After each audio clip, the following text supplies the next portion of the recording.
Hi, this is Maren Savard. I am your EO Mentorship Chair, and I am here to give you a few tips or a shortened version of a mentorship training. I just attended a 2-hour mentorship training program, and I am summarizing it to you in 5 points.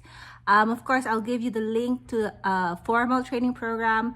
EO Global is coming up with 2 training sessions in November. So if this is not enough, then by all means, you are invited to have a formal training session via Zoom. Lesson number 1, point number 1 is that you are in the driver's seat. You are running the room. You are the leader. If you do not schedule the lunch meetings or the appointments or go out of your way to make it happen, it's not going to happen. The initiative and the proactiveness should come from you. Point number 2, there are 2 things that are the same as a forum and 1 thing that's different. The 2 things that are the same as a forum is that 1, there's a forum mindset. So we encourage vulnerability and authenticity, and the more you give to the mentorship program, the more you can take away. And how you show up is how much you're going to get out of it. Second is obviously a forum confidentiality is very important for trust. And third is that what's different from forum is that we actually encourage asking great questions, because a lot of things that are big aha experiences are when you're mirroring somebody else and you find things, you realize things that you didn't know, and those come up mostly when you listen and then you ask great questions after. Point number 3 is how to set it up right. So in your first meeting, my suggestion is to first get to know each other. Tell him your story and ask him about his story. And with that, it's already going to be very interesting, and there's going to be a lot of learning experiences there. The second agenda for the first meeting is to tell them your objectives, so a mentorship, I'll give you a quote here. It says, mentorship is a brain to pick, an ear to listen, and a push in the right direction. So if you want to be pushed, what direction do you want to be pushed towards? And which of these many facets in your life will actually move the needle? Oh, and before I forget, you guys have to also determine with each other how you guys both want to be contacted, because some of the YPOs may want to be contacted through the EAs. Some of them never check their emails. Their emails go through, a gatekeeper, but if it's text, they'll respond right away. Things like that. Those are little details that are important to know. Fourth point, and probably the most important, is how to squeeze out the juice in this relationship. You have a very time constraint formal relationship with your mentor. How do you get the most out of it? So I have a few tips for that. Okay, so the first tip is to respect each other's time. As you know, at this point, the most precious resource of everybody is time.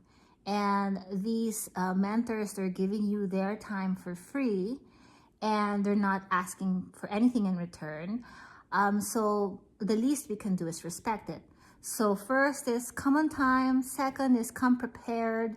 Third is when you're in the meeting, give them full focus. Don't be on your phone. Don't be thinking about something else. Don't say, oh, I'm sorry, I have to take this call. I have to take this text. It's like forum. Put your cell phone down. And the second tip is to encourage them with appreciative feedback. Now, the mentors, their objective is to be useful and to inspire and to be a positive influence in your life. And giving them positive feedback will encourage this, obviously. Now, there's a golden nugget that I'd like to share with you that I took from the mentorship training program I just took. And it's the 5-1 ratio.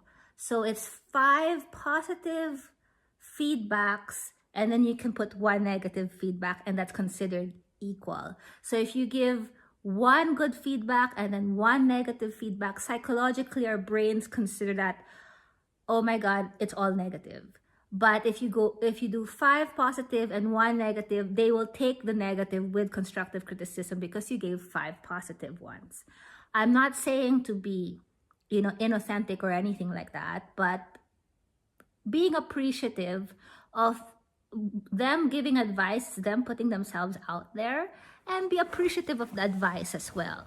And another advice would be, or another suggestion, since this is EO and you don't give advices, another suggestion is that if they do give advice and you don't agree to it, thank them for the advice and then discard it.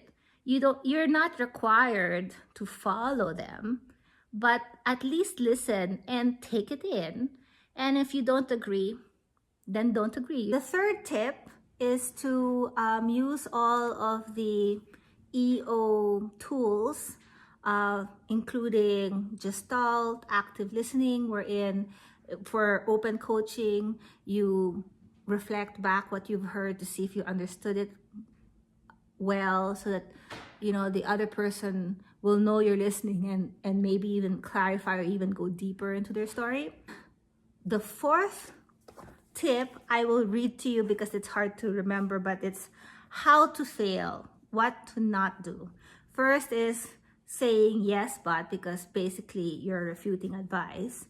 Don't blow off meetings, don't be late, ignore confidentiality, don't make uncomfortable situations or issues, resolve them, have clearing conversations as well.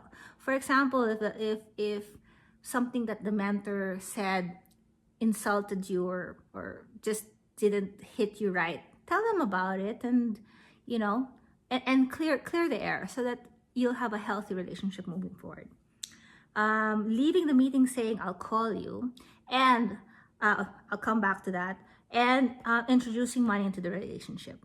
Now, introducing money into the relationship makes them an investor rather than a mentor, so the relationship changes. So just notify us if that's the case, and we'll have to kind of remove you from the program, but then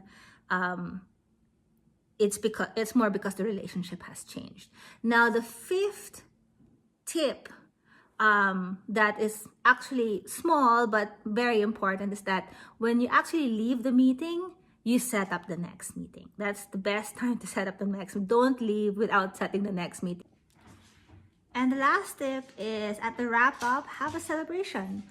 The mentors will not expect gifts, but me personally, I give all of my mentors gifts, and it's something that they have mentioned during the course of the conversations that they liked, and it's just something customizable and thoughtful, but it's usually wine. What I've heard from other mentors is that actually what they appreciate most would be a handwritten thank you card on things that you picked up and lessons that you've learned that came from them. That would be more than enough. And in closing, I'll just put a bunch of best practices that other mentees ideas that they came up with, that they've used, that have worked well. One is that it's usually a 90-minute launch meeting, and the agenda is very similar to forum. It's you come in, there's updates in the last 30 days, and then you talk about your issues like a presentation, and then there's the Gestalt sharing, and then wrap up with your what you've learned and your action steps for the next 30 days. And then most important is set up the next meeting before you leave that meeting. Others have done walkarounds in each other's businesses. Of course, these are things that you can pick and choose and you don't have to do them all, but it has worked for others. That's it. And I hope you have a very successful mentorship relationship with your mentor, and that you learn a lot from this mentorship program. And if you do have any questions, I'm here. as a resource for you, and you can email me or call me anytime. And good luck with everything, and yeah, hope for the best.